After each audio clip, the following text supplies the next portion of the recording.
3, Episode 14, Peter Griffin Husband, Father, Brother. The premise of this episode revolves around Peter discovering his black ancestry. There are a lot of culture nods towards the African American community. Since MacFarlane's a 70s baby, most of the references he uses are from the same period. Some of them we'll see referenced very often. Gentlemen, please, judge me not by the color of my skin, for I have always been there with you. I was there when George and Wheezy moved on up to the east side. Oh, hallelujah, those were happy times. Starting with The Jeffersons, a groundbreaking show centered around George and Wheezy Jefferson, a couple who achieved success and moved into an upscale Manhattan apartment. It was a spin-off of All in the Family and challenged many of the bad African-American stereotypes prevalent in mainstream television at the time. I think kids of today even know about this one if for nothing other than the theme song. Well, we're moving on up to the east side, to a deluxe apartment in the sky. We're moving on up to the east side, to a deluxe apartment in the sky.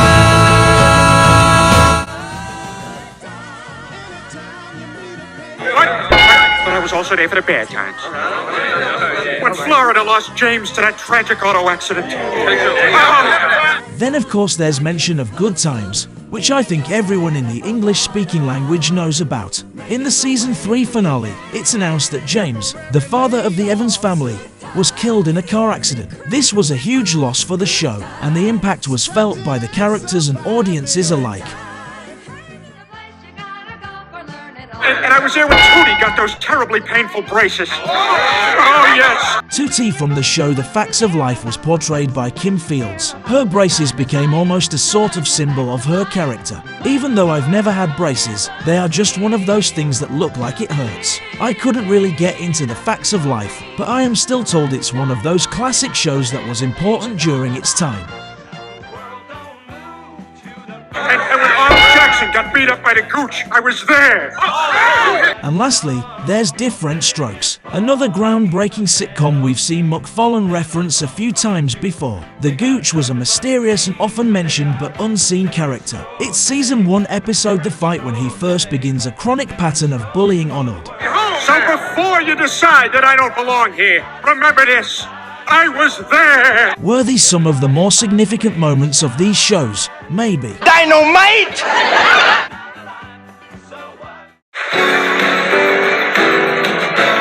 I don't want to go on a rant here, but America's foreign policy makes about as much sense as Beowulf having sex with Robert Fulton at the First Battle of Antietam.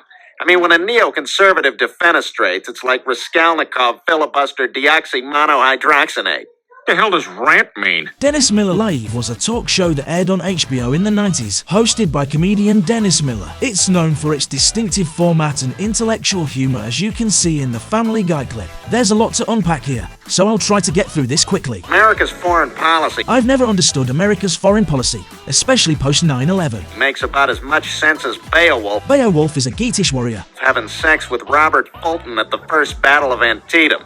And no, it does not make any sense for him to have sex with the inventor of the steamboat, Robert Fulton. The men are from 2 completely different time periods in 2 different worlds. And my goodness, the Battle of Antietam was fought during the American Civil War. Point made, Dennis Miller. Point made. I mean, when a neoconservative defenestrates, it's like Raskolnikov filibuster deoxymonohydroxynate. This next part is really just a bunch of big words clashed together in a way I can't even begin to understand. Raskolnikov is a character from Crime and Punishment by Dostoevsky. I mean, the guy is a criminal, but I couldn't imagine him filibustering on behalf of Big Pharma. Hey, this type of intelligence is above my pay grade. Touché, Dennis Miller. Touché. For someone like Peter, this show may be a bit too esoteric or exclusive. The big words, the unique platforms and the witty satirical takes on current events made it a trailblazer in late night television. We just don't have that anymore. Suck! I mean, come on, imagine SNL with only the comedic monologues at the beginning. Good stuff. I don't want to go on a rant here, but What the hell does rant mean? Y'all know that Exxon Valdez thing? That ain't how it happened. Some brother just fell in the ocean. Oh, God, I remember that. And all those seals died. It was all over the news. Did Channel 2 News with Dan Rather? Although I think Connie Chung might have been substituting for him that night. Funny political stand-up joke. In 1989, the Exxon Valdez, an oil tanker, spilled approximately 11 million gallons of crude oil into Alaska's Prince William Sound. The oil contaminated over 1,000 miles of coastline and had a devastating impact on marine life. Oh, God, I remember that. And all those seals died? The spill coated the fur of harbor seals and other marine mammals, impairing their ability to regulate body temperature and leading to hypothermia. Exxon faced legal and financial repercussions, eventually paying billions in restitution and cleanup costs. Leave it to Peter to have a joke go over his head.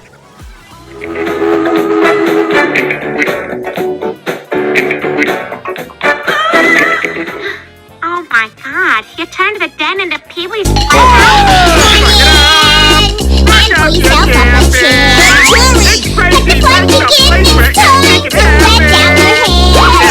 That freaking talks. Hey, look, there's some fish that give advice. Holy crap, it's Screwy in Peter's Playhouse. Hey, watch this. Hey, Zombie! Okay, say it.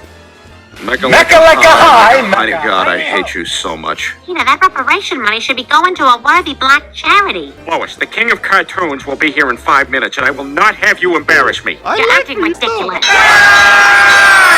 That's the secret word!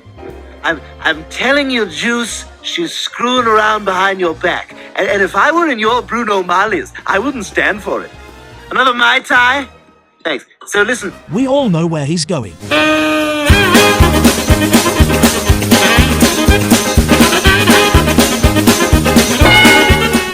1967 was the same year that Thurgood Marshall was named to the Supreme Court of the United States. Besides, we haven't spent any time together since we played Operation. I'm going for the funny bone, Dad. Oh, you touched the sides. Oh, geez, he's waking up. Quick, let's get him back to the bus station.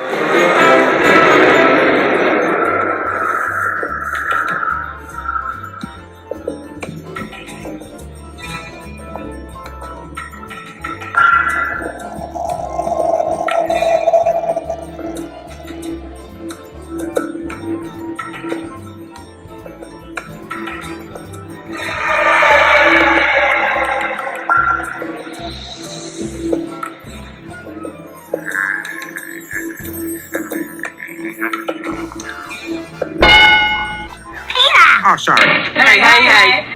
Hey, Lois, what are your parents doing here? Also, trying to comprehend their obsession with the homosexuals from InSync.